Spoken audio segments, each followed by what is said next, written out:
get more your revenue. I think president should leave it at that. That you don't want to borrow, we will not take that as Nigerians, because you didn't say you will not borrow generally. You said you will not borrow from the local bank. From the local bank. So that means your foreign loan, MTF and all that, they have agreed on what to borrow over time. Absolutely. So the borrowing is still coming. So for me, I don't think president actually needs it. And I expect even our financial handlers, like Minister of Finance, to actually bring about this, because president was displaying it at the political gathering. I don't know if it's that to score before them. And there's a very it's more like a campaign language. Exactly. And these are the things we should look at. In fact, he was even telling the CPC people there that he was going to consider them for ambassadorial and all those things. Why not make political? Something that is a government to be government. But for me, if you raise revenue, yes, well done. But the problem is this: how much is our debt service? But the most important part is even what's the impact of the revenue on ordinary people who are supposed to be the one, complementing government for what they have done. It would have impact if you are not using a huge amount to service debts.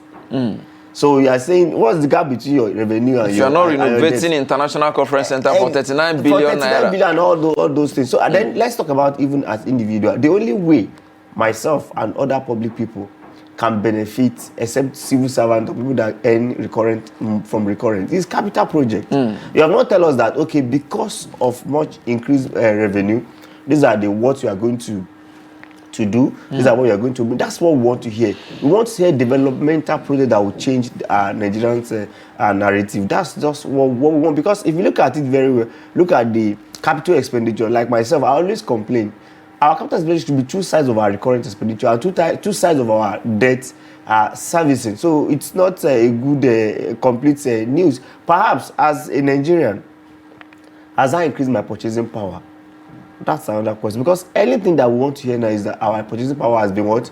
Increased. And our macroeconomic narrative has get to change for better. I want to hear that by next MPC, there is a reduction in NPR. From 7.5 to even 25. 18%. Exactly. Or single day. That's what we want to hear, because that would have helped boost the economy and boost our purchasing power. Indeed, which is very, very key.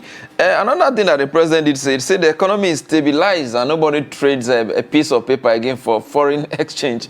I mean, it sounds, economic stabilized, when you're talking about stability, but being stability is different from being productive. Right. So let's even start from that. No paper is exchanged for foreign forex or what have you. For me, I don't even agree with it, because I've not seen a country that will float its entire foreign exchange like that. Willing buyer, willing seller. There must be a window. I'll continue to argue it. There must be a window for manufacturer, for small businesses, because that's how we can actually move. That's how we can actually get employment. That is said, they're not treating it off. Well, I don't know how that narrative actually helped us. Remember, even the same CBN have actually bring about over 30 framework. At the point they said it's Burundi change, at the point they said it's cryptocurrency, at the point they said because of what we open border for. They say they even accuse the banks of holding dollars. So a lot of framework has been established. So for me, it's not cheering news for now, but it's to the hearing, it's a good news that we have more revenue, that we don't exchange. But how has it translated? And that's why Okojowe, doctor, actually mentioned that you can be stabilized. It does not reflect in people. You have to go and create safety net. If we are growing, there wouldn't have been that advice. So when you stabilize, and what has stabilized is just the dollar to naira that have stabilized. And is that what we want? At what rate?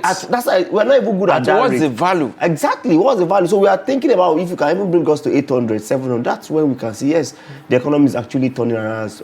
And when you talk about GDP, for it to even meet up the proposed, is it $1 trillion? $1 trillion economy by 2030. We have to be doing 15%, not 3.1, 3.2. Yeah, we are currently at 372.